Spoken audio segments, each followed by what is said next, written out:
বলছো না আমার দিয়ে ভিউ ব্যবসা করেছে। আমার আগে যে মেয়ের সাথে বিয়ে হয়েছিল সেই মেয়েটা 2-3 দিনের মাথায় হচ্ছে ডিভোর্স দেওয়া হয়েছে, সে মেয়ের মাসে তার নিয়ে গেছে। আমার বলছে না যে আমি গার্মেন্টস করি, গার্মেন্টস ওর জায়গা হবে না, গার্মেন্টস থেকে নিচু মানে নিচে ওর জায়গা হবে। মানুষ বলে না দেহ ব্যবসা করে খায়, শেষ পর্যন্ত মানুষের কাছে মুখ দেখাতে পারবে না, দেহ ব্যবসা করে খায়।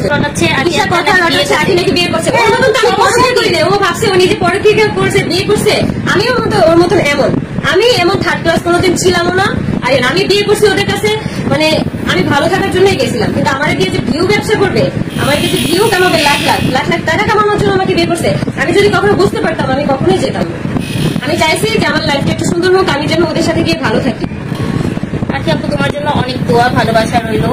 সবার আগে আমি জয়েন করেছি রুহি আপু। হ্যাঁ আপু, দেখেছি আমরা। Thank you, thank you. আপনারা দেখেন আখির পাশে আমরা আছি, আপনারা আছেন। আখির 200K হচ্ছে ফলোয়ার হয়েছে, আমরা অনেক হ্যাপি হয়েছি। এটার পর মনে হচ্ছে যে আখি কাজ করতে যেন না পারে, তাই না? সামথিং ইজ রং, এরকম কিছু একটা। আমি এখন আমার লাইফে অনেক উন্নতি করতেছি, অনেক সাকসেসফুল। অনেকেই বলতেছে যে ওদের ধারে আমাকে জিতছে। হ্যাঁ, এটা হচ্ছে ওদের সাথে যদি আমি ভিডিও না বানাইতাম আমাকে কখনোই চিনতো না। আপু কুসুম আপু, আসসালামু আলাইকুম আপু। করছে আপু, হ্যাঁ ওরা ইচ্ছে করে এমন করছে।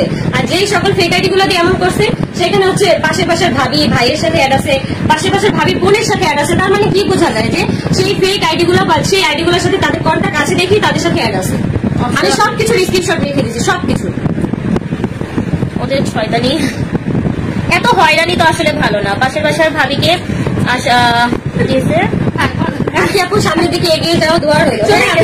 আমার জীবন থাকা অবস্থায় আমার যতদিন আমার মানে না, এখন আমার থামায় রাখা কোনো পসিবল হবে না।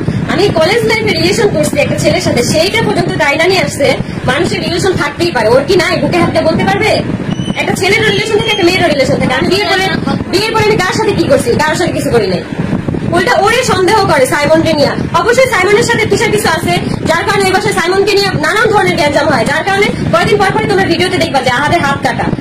ওর সাথে গ্যাঞ্জাম করে হচ্ছে হাত ঘুষি মেরে হচ্ছে হাত মানে গ্লাসে করে হাত কেটে যায়, সাইমনকে নিয়ে সন্দেহ করে। আর এই তিশা তখন বলে যে আমি সাইমনকে নিয়ে সংসার করে দেখাই দিব। কত পরিমাণ লো ক্লাস, থার্ড ক্লাস হতে পারে। নাম নিতেও মানে মুখে ইয়া লাগে, না মুখ না হয়ে যেতেছে, আমার মুখটাও না।